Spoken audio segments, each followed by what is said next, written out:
Je suis au cœur du village des startups sur Energy Meeting en compagnie de deux d'entre elles. Elles ont choisi de relever le défi de la transition énergétique avec leur innovation. En ligne de mire, optimiser les consommations d'énergie, quantifier les empreintes carbone et recycler la matière. Je me trouve à côté de Christophe Bastien. Vous êtes Bonjour. directeur général adjoint de Solaronics ECS. C'est une société spécialisée dans la production d'eau chaude sanitaire. Vous fabriquez, vous installez, mais aussi vous exploitez la solution Pack Factor 7. En quelques mots, est-ce que vous pouvez nous expliquer ce que c'est que votre solution et comment elle fonctionne ? Alors, bonjour, merci de nous avoir invités.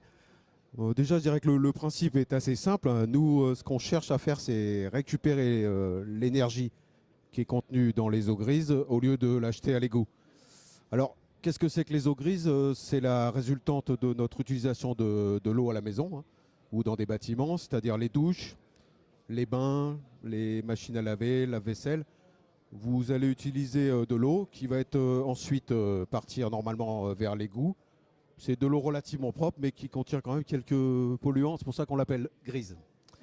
Donc nous, on va la collecter, la stocker dans des cuves de grande dimension et alimenter des pompes à chaleur pour finalement extraire l'énergie et la transférer sans contact, bien sûr, à l'eau de ville, qui deviendra à son tour de l'eau chaude sanitaire. C'est évidemment une solution qui ne peut fonctionner que pour du collectif. Ça ne peut pas fonctionner pour une maison individuelle. C'est en fait la douche de madame qui va servir à mon bain plus tard. Donc à partir de 50 logements pour des résidences de type habituel ou résidences seniors, étudiantes, hôtels. D'accord. Est-ce qu'il faut une pompe à chaleur particulière pour accueillir votre solution ? Alors oui, c'est une bonne question. Effectivement, il nous faut des pompes à chaleur eau comme l'eau grise, et l'autre eau comme l'eau de ville, puisqu'on transfère l'énergie de l'eau grise à l'eau de ville. Donc nous sommes concepteurs de nos pompes à chaleur et nous sommes fabricants dans le nord, à Armentières, une petite ville près de Lille. Après, comme vous l'avez rapidement expliqué, nous fournissons des solutions clés en main que nous installons, mettons en route, exploitons, télésurveillons. Et quelles ont été les difficultés que vous avez pu rencontrer lors de la conception de votre solution ? Alors, je dirais que sur le papier, c'est assez simple et les scientifiques confirment tout de suite qu'utiliser de l'eau grise, c'est intéressant. Pourquoi ? Parce que c'est une source froide pour le thermicien qui est chaude et qui reste à une température stable toute l'année. Donc la partie, dirons, thermique de l'affaire est plutôt simple, entre guillemets. Par contre, les eaux grises, c'est un autre sujet. Il s'agit de les apprivoiser. Pourquoi ? Elles contiennent des cheveux, des poils, des résidus organiques. Des polluants, vous disiez aussi ? Des polluants type graisse. Ce sont tous des légères pollutions, mais si vous voulez, l'enjeu, c'était de trouver des solutions astucieuses pour que l'exploitation soit possible, techniquement, mais aussi à un coût raisonnable, puisqu'en final, tout le monde est écolo dans l'âme, mais les gens préfèrent être écolo et ne pas payer plus, ce qui se comprend. Merci Monsieur Bastien. Moi, je vous en Toujours en prie. direct d'Energy Meeting, je me trouve également avec le représentant d'une autre start-up, Mathieu Andrieux. Vous êtes directeur commercial au sein d'Agronergie. C'est une jeune pousse née en 2013 qui fabrique des chaufferies biomasse. En quelques mots, est-ce que vous pouvez nous expliquer le concept d'Agronergie et est-ce que vous proposez ce service partout en France ? Oui. Donc bonjour, je suis Mathieu Andrieux, je suis le directeur commercial de la société Agronergie. Agronergie, on est fournisseur de chaleur renouvelable.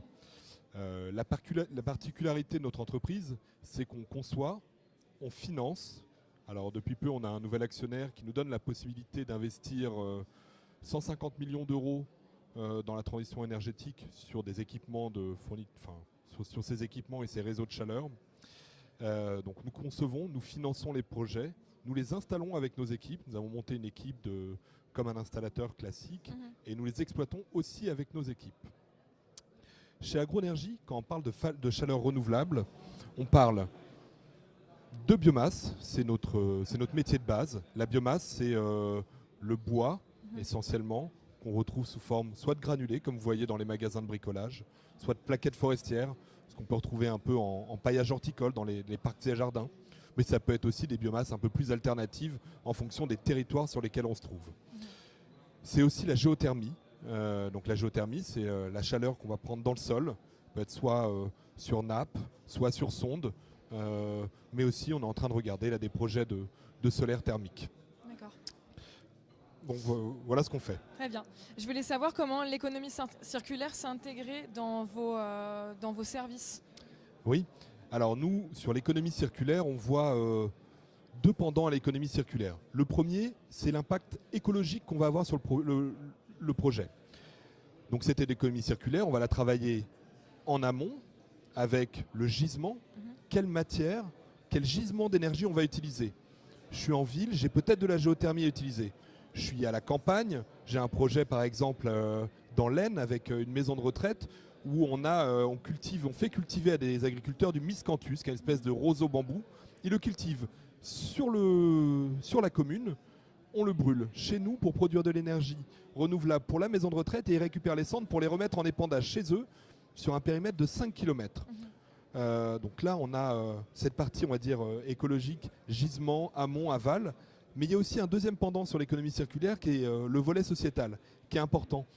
Avec ce qu'on fait, on a de l'énergie qui n'est pas délocalisable et avec de la main-d'œuvre qui doit être locale, à la fois sur les équipes forestières avec qui on travaille, qui sont à moins de 100 km des projets à chaque fois, et puis surtout sur l'entretien. Ça demande plus d'entretien effectivement que du gaz, et donc il faut de la main-d'œuvre locale qui vienne s'occuper des chaufferies et des réseaux de chaleur qu'on fait fonctionner. D'accord.